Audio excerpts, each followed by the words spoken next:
Hello percussionists, my name is Mr. Connelly and today we're talking about match grip technique, full strokes, and practice habits for week 2 of beginner percussion class. Here we go.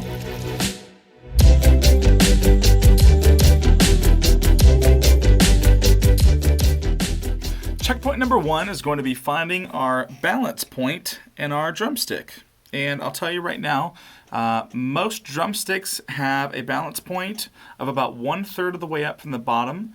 That's not necessarily true for every single drumstick, but for the most part, that is true, okay? And actually, this particular stick I'm using right now is a Vic Firth SD1 General stick.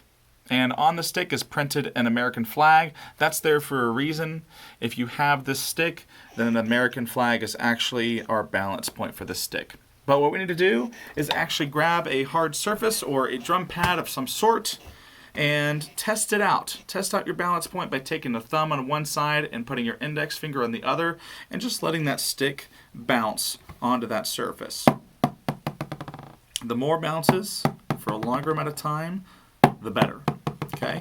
Notice if I come up a little too far here, I'm not going to get quite the bounce. And then conversely, if I'm on the other side of the stick too far down, it's just going to sort of sit there dead. Okay. So that's checkpoint number 1, is finding that balance point on your stick. Checkpoint number 2 is going to be establishing the fulcrum. That's the pivot point between our thumb and our index finger. That's fulcrum, spelled F-U-L-C-R-U-M. First, without sticks, we're going to take the thumbprint part of our thumb and touch the second joint on our index finger. That's right here on the second joint of our index finger. Not the tip, but the second joint. Second, we're going to take our stick at the proper balance point, which we found just a minute ago, and we're going to put our thumbprint on the side of that stick and then wrap our index finger around so that they're touching like that. And then third, we're going to ensure that the space in between our index finger and our thumb is closed. That way we've got some control. Checkpoint number 3 is to have the stick in the heel of our hand. The heel of our hand is on the opposite side of the index finger. So this is where the heel is. Whenever I grip my stick in the correct balance point and I make sure that my fulcrum is established, I want my stick to hang right here next to the heel of my hand. I see a lot of people doing this their first time, where it's kind of straight up and down like that, and some students do this. That's a little bit too far over. We want it hanging right here on the heel of our hand. Checkpoint number 4 is to wrap our back fingers loosely around the stick. The fulcrum here should be the main point of contact. Don't squeeze the stick with your back fingers. We don't want to create any unnecessary pressure. You should be able to wiggle your stick back and forth in between the palm of your hand and your fingers, just like this. Try that on your own. Checkpoint number 5 is to have our hands flat without sticks. We're actually going to put our sticks down for just a second and try to relax our shoulders, relax our elbows.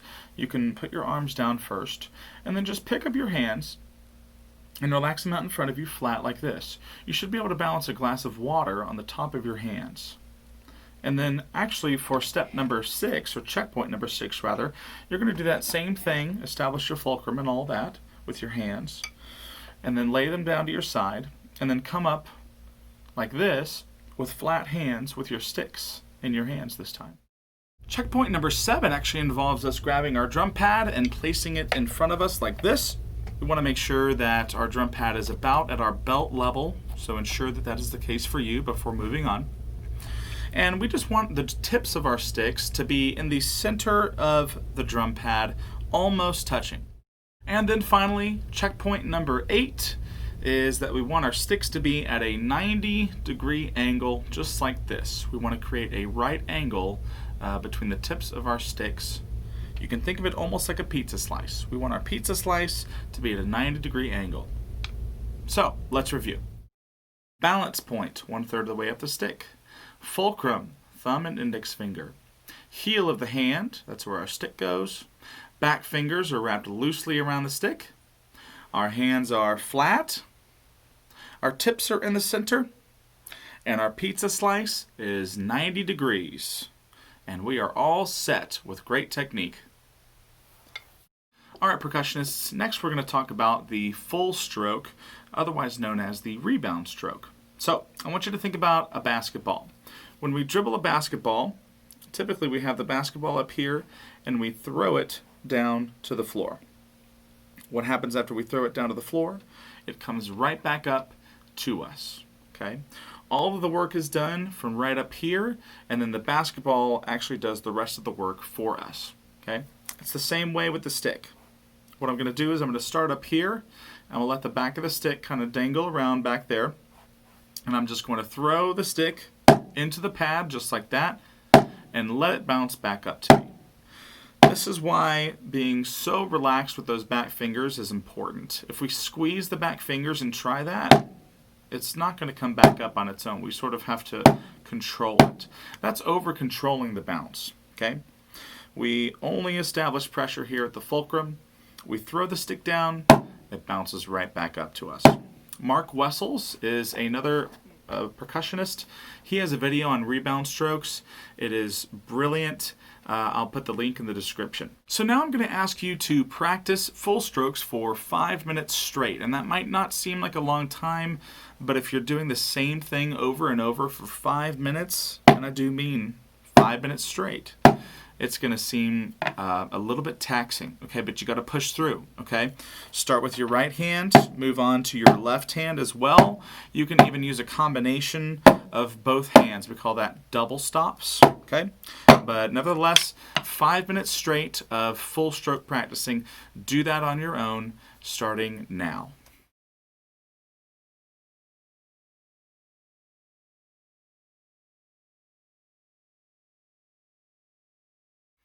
All right, and finally, once you and your teacher are ready, we're going to apply the full strokes to the sticking patterns found in step number 1 of Ken and Wiley's Beginner Percussion book. The sticking patterns will also be provided on the last page of this handout. Just for ease of access, you can find that in the link in the description. I recommend starting the first day out at 60 beats per minute, and we can go through 1 through 15. Day 2 can be 80. 3 can be 100, day 4 can be 120, and then finally day 5 can be at 140 beats per minute. This is of course only if we're ready to move on. If we still need to review or we find lots of differences in techniques, then we might need to repeat that process or repeat that, that tempo. Okay? But just for the sake of practicing with each other, we're going to review step number 1 with me. So we'll put our metronome on at 60 beats per minute. We're going to take our sticks, get to our set position here, making sure that we're thinking of all of our checkpoints. Okay? Then what we're going to do is we're going to lift our sticks up like this. We're going to let the back of our sticks kind of hang and dangle like that. Then we're going to play our full strokes to step number 1. 1, 2, ready, and go.